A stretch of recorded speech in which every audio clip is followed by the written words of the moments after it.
Oh my god, solo traveling is dangerous, it's boring, it's lonely, it's expensive, and nobody should ever go for a solo trip. Yeah, okay, that's what bad advice sounds like. It's probably from someone who's never traveled solo in their entire lives would say, or they just did it wrong. But lucky for you, because you decided to click on this video or subscribe to my channel, and now you've got a travel best friend who's going to make sure that all your trips go smoothly, solo or with friends. Okay, this looks way more comfortable. And are you guys proud of me for finding the prettiest backgrounds to shoot my YouTube videos in? Please tell me in the comments below. But talking about solo travel, I know it can get tricky because let's face it, you've got to plan, book, tackle uncomfortable situations, meet new people, and do this all on your own.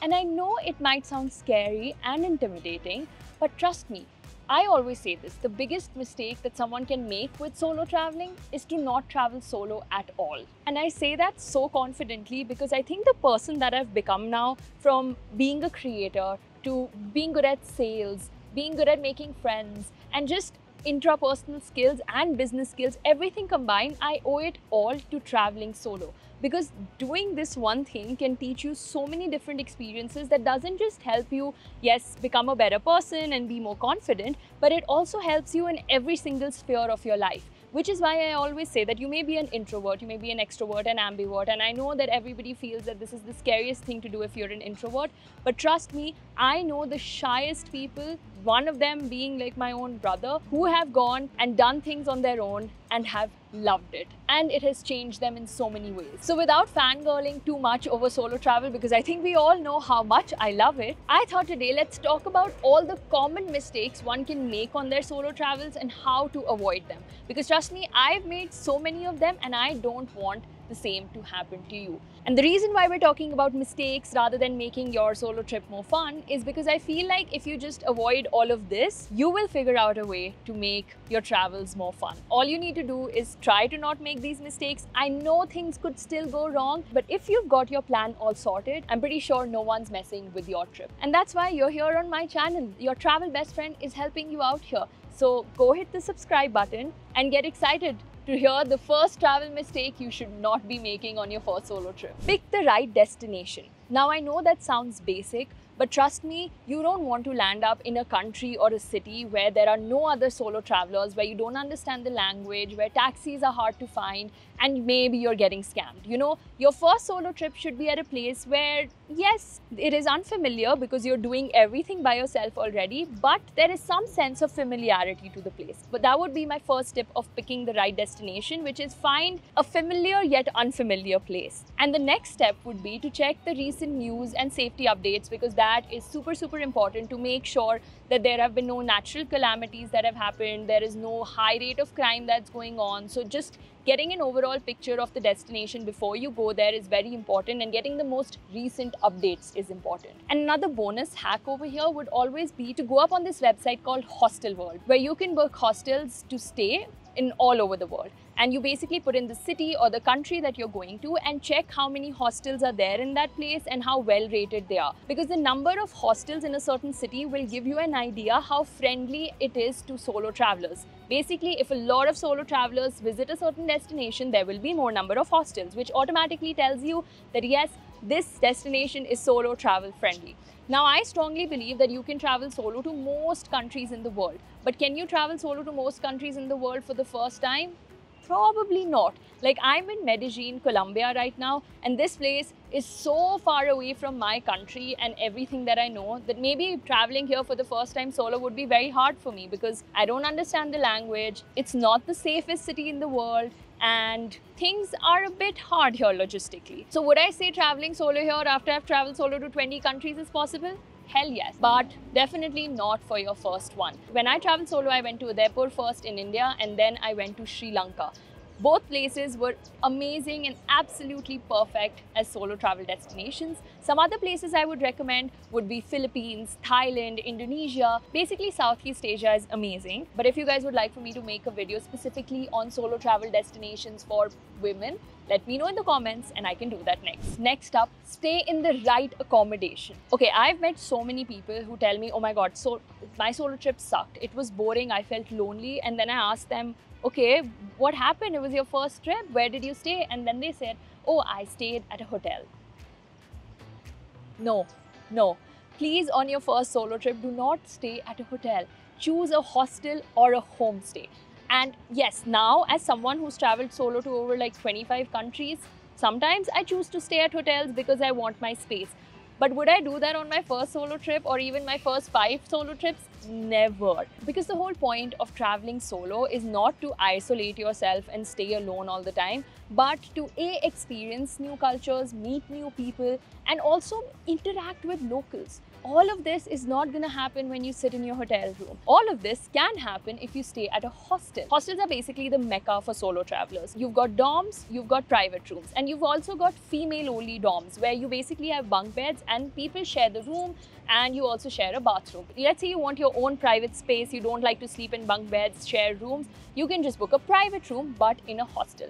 Because what hostels have are community spaces, and they also host activities, which makes it very easy for you to meet other people, to book an activity and just do tours at also very cheap prices. Because when you travel solo, it's actually a bit more expensive than traveling with friends. So you want to be able to manage your costs better, which is why just staying at a hostel is just 10 on 10. Now let's say you're done with hostels, you don't want to do hostels. The other thing I would say is booking a homestay. Airbnbs maybe not on your first trip because not all of them can be super safe if you're staying alone. So I would say something like a homestay where maybe if you book on booking.com, it's mentioned that the hosts stay over here and there are other solo travelers who've also rated that place.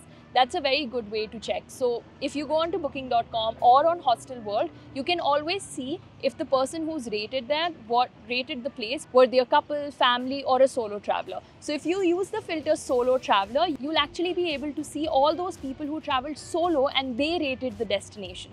So checking their ratings is super important for you because that's the perspective that you need, right? So this way you can also find not just hostels but also homestays where you can stay with locals and interact with families and see that other solo travelers lived there, so it was probably safe. That is on picking the accommodation, but also now where your accommodation is very important. So usually I always try to book my accommodation either super close to the center or very close to some sort of public transportation. Like this one time I made a huge mistake. I was in a city called Freiburg in Germany and my accommodation was beautiful, eco-friendly, booked on booking.com, did not see any of these filters, and then I realized that it was a 20-minute walk from the nearest train station and I had to walk through the forest every day at night when I got back, which was very creepy and I did not feel good about it at all. So please don't make that mistake. Now you've gone through the key 2 steps. You've found the right destination and the right accommodation. Now we think about safety.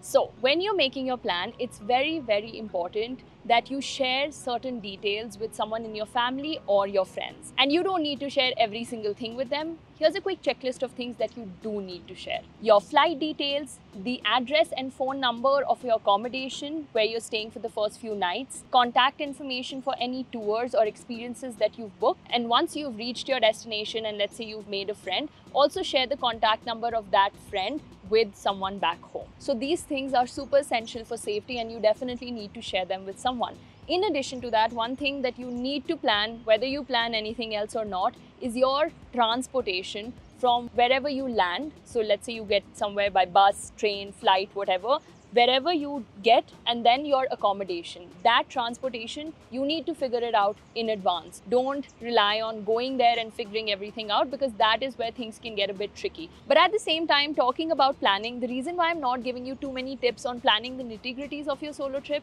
is because I don't want you to plan your solo trip too much. Over planning your solo trip can kill all the fun because the whole point of traveling on your own is being spontaneous, meeting new people. It's great, like, you know, so many times you meet someone and then you feel like, okay, I don't want to do this anymore. I want to go with them and do something else altogether. So leaving that tiny bit of spontaneity in your solo trips is very important. So obviously, plan certain activities and experiences that may get booked out, but also leave room for change because that's the whole point of this, right? Now, by the way, speaking about planning, meeting new people, there are so many groups that you can join before you go to a place, so that you can put your, let's say you want a travel buddy, or you're going to a cool place where you want to hike and you see that most people are doing very different kinds of activities. You can join certain Facebook groups and certain apps that will give you access to other women also traveling solo, or other people traveling solo. And I have a free resource like that for you in the description below, where I've listed down all the Facebook groups or all the apps that you can join, especially if you're a woman traveling solo. That'll help you meet new people, mostly locals, and also just feel safer, because now you already have a friend before you have even traveled. That list will also have all the group travel companies, because I know a lot of people may not want to travel solo for the first time and plan everything on their own, and they just want to go for a group trip where they don't know anybody else, but everything is still planned for them. That's a very cool way to start your solo travel journey. So all of that, along with the do's and don'ts that I'm discussing with you over here, I've compiled it in the resource that I've added in the description below. So just click it, it's for free and it's yours. By the way, if you think that resource is cool, this is something everyone who's a part of my travel hacking course gets. So yes, I have a travel hacking course which doesn't just teach you about solo travel, but there's so much more to the whole part of traveling solo, or just traveling in general, that goes beyond the do's and don'ts. It's about booking your flights, choosing accommodation, saving money on all of that. Maybe even if you want to travel for free, explore volunteering. There are so many different things, and all of that is covered in my travel hacking course. There's so much in there that's going to help you save a lot of money when you travel. And what I always say is that you get this travel course and you literally make or double your money with probably one hack that you would use. And this course has 30 plus proven hacks that I have used. It has 10 plus modules and 5 plus hours of content.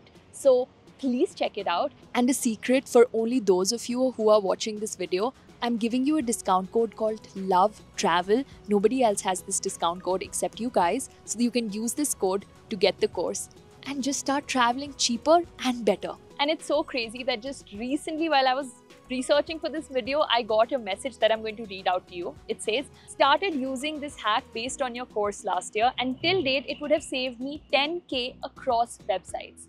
10,000 rupees saved in 1 year across websites only on travel. Crazy, right? So the choice is yours. Love travel or not.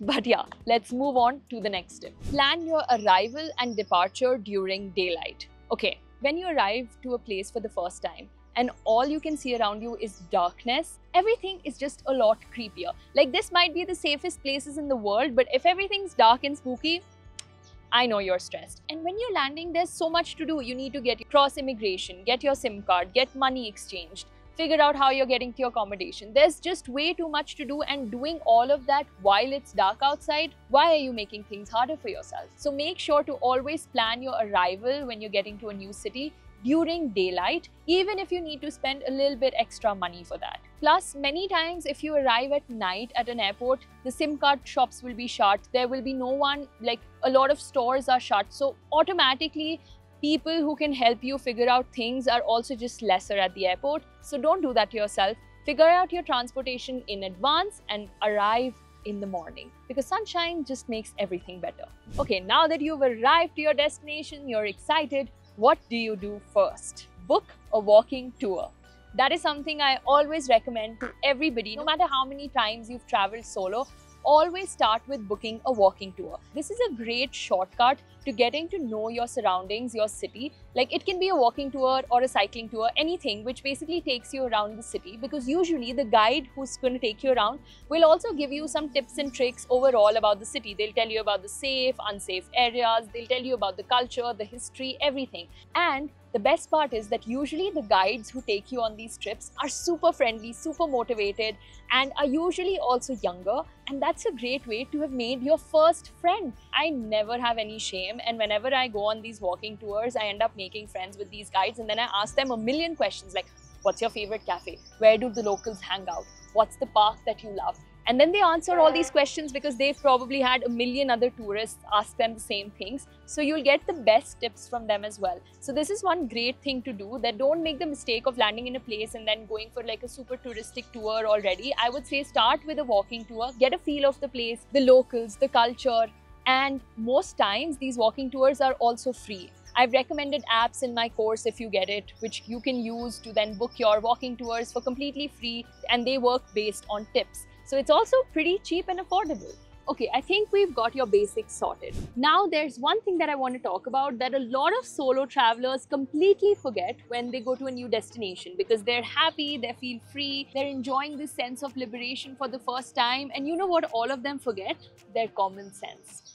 So yeah, my next tip is please don't forget your common sense. When you're traveling abroad, research the customs of the place, like what do they wear, what do they eat, what is respectful, what is disrespectful there, and try to fit in. Secondly, the same way you would be a bit wary of strangers, you would not tell people if you're traveling in your own city by yourself or something. Do the same when you're in another place. Have your guard up. So yeah, all of this comes under common sense. Things that you would not do in your own city, you would not do when you're traveling to another place. Okay, maybe we need a little break because it has properly started raining out of nowhere.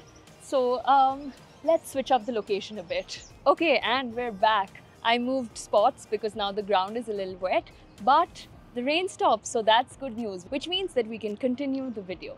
So, okay, talking about common sense, one thing that you definitely should not be doing is getting way too drunk or wasted on your solo trip, because this is one place where by the end of the day, yes, you may meet super cool people and feel amazing, but I would say that getting super drunk in a place that you don't know, that people that you've not known for like years and years, is probably not the best idea. I've seen things go horribly wrong on certain trips when people let their guards down that way, and I would just never recommend it. And finally, to end this point, trust your gut. That's the biggest skill that you'd probably develop after traveling solo the first time and multiple times, is that you learn how to trust yourself, trust your own instincts, because there's so many times that you are going to make a decision on your own, and for that you need to be able to trust yourself. So when you're in a place and something feels off, like let's say you're getting into a taxi and something feels off about the taxi driver, get out. It's okay. Maybe there's nothing wrong about that situation, but your gut is telling you that something's not right.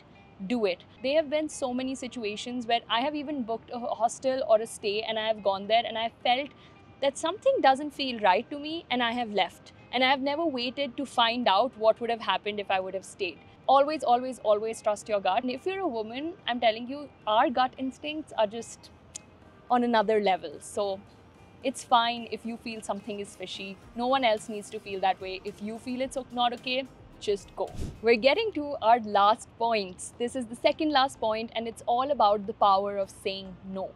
One of the things that traveling solo has taught me is saying no. And this is one mistake that I used to make in the beginning, where I felt very uncomfortable saying no to people because I'm a yes person. And what happened in the beginning when I was traveling solo is that I also said yes to everybody, and sometimes found myself in situations where I really didn't want to be. And a lot of times also, let's say if a driver or someone is coming to sell you something, asks you, and then you are this yes person and you hate saying no and making other people feel bad, you're going to really struggle. So learn how to say no and avoid the mistake of saying yes to things you don't want to say yes to. So getting the hold of saying no and practicing that back home before you even go to a trip might actually be a good idea, because you'd be surprised that saying no is as important as saying yes. Because when you say no to things that you don't care about, that's when you can make time for things that you truly care about and can say hell yes to. Finally, we are at our last point. And here I want to tell you all the things you should not forget to pack before you leave on your first solo trip, because that would be a mistake. Firstly, very simple. Get a piece of paper and write down the following things: the number of the local police and ambulance of the place you're going to, your own country's embassy or consulate number, the phone number of your embassy or consulate. If it's in another country, then write down the local number of that country. So let's say you're going to Italy, and in Italy you're going to Milan. So find the Indian embassy in Italy or in Milan and write down the phone number and have it on a piece of paper written down with you. And finally, phone number of your accommodation. So where you're going to stay. All of these three things need to be written down and you need to have them. Then comes the digital and physical copies of your passport, your visa, or basically any travel document, your PAN card, Aadhaar card, whatever it may be. Your identity card needs to be there with you because theft can happen, you can lose these things. But if you have a backup copy either on your phone and also as like a physical backup, it's very important because that's how you can retrieve these. Then moving beyond documents, I'm not going to give you a detailed packing checklist for your solo travel because what I'm going to actually tell you is travel light. You are the person who's going to be carrying your own bags. There's no one coming to help you here because everyone's also carrying their own bags. So make sure to travel light, pack light. It's okay if you have to repeat your clothes once or twice, but when you're on a solo trip, it's very important to have everything on your body so that you don't need to like leave your suitcase somewhere. You can always have all your backpacks on you and it's safe. And that way it's much safer. Now, some of the things that definitely should go inside the backpack is number one, a power bank so that your phone is always charged and you can always stay connected. Basics. Second, on your phone, you need to have offline Google Maps and offline Google Translate if you're going to a place where you don't understand the language, because you don't want to find yourself in a situation where you are stuck and then you can't communicate with someone. And a pro tip for all the hikers out there, get maps.me. That's what I always use if I'm traveling alone and I want to do a hike. I use maps.me. It's got all the offline maps of trails saved onto them. Then you need to always carry some emergency cash. So I always have some US dollars because that is one currency that can work anywhere in the world. I can exchange it. Let's say if you lose all your cards, something like that happens, always have some US dollars or the local currency. So if you're traveling within India, so have some emergency cash hidden away. Lastly, a cross-body bag like this one. So something that you can just wear around, because this is something that I always carry with me, and look at how much stuff it can carry. It can also carry a water bottle, by the way. I will put the link to this product in the description below. But yeah, having a crossbody bag is important because no one can snatch it away from you and you can keep all your valuables in here. And finally, for women, I would recommend carrying one of those keychain sirens because I think that's super chill, very easy to carry, much better than carrying like a pepper spray, because pepper sprays are actually not allowed in a lot of countries and not allowed to go into your check-in baggage. So I don't think you want to deal with all of that. Plus, a pepper spray is actually way harder to use than you think. So I would say carry a keychain siren, which basically is something that you press and it'll create like a loud sound, and it will get people to understand that you're in danger. And with that, we are done with all the mistakes that you could potentially make on your solo trip. But I hope this video doesn't leave you feeling overwhelmed, because yes, solo travel requires a little bit more of planning and caution as compared to a trip where you're going with your family or friends. But trust me, it will also help you experience a version of freedom that you would have never experienced before. Because when you're traveling solo, every decision is yours, every step is yours, what you order is yours, what you plan is yours. It's everything that you would like to do, and you get to experience the world in a way that's truly authentic to yourself, because you're not accountable to anyone else or responsible for anyone else except yourself. And I think the best part that comes out of this is that you learn to trust yourself and make decisions on your own, and also feel confident as you make that decision. So if you've been overthinking or hesitating this decision to travel solo, then take this video as a sign. Because if you get all of this prepared and avoid all of these mistakes, you are going to have the best time ever. So let me know in the comments which of these tips resonated with you the most. If you have any funny travel stories, any mistakes that you've made, tell me in the comments. I read every single one of the comments that comes to me, and I also try to reply to all of them. So yeah, let me know. And as always, I'm sending you a lot of sunshine all the way from Medellin, Colombia. Don't forget to subscribe. Bye.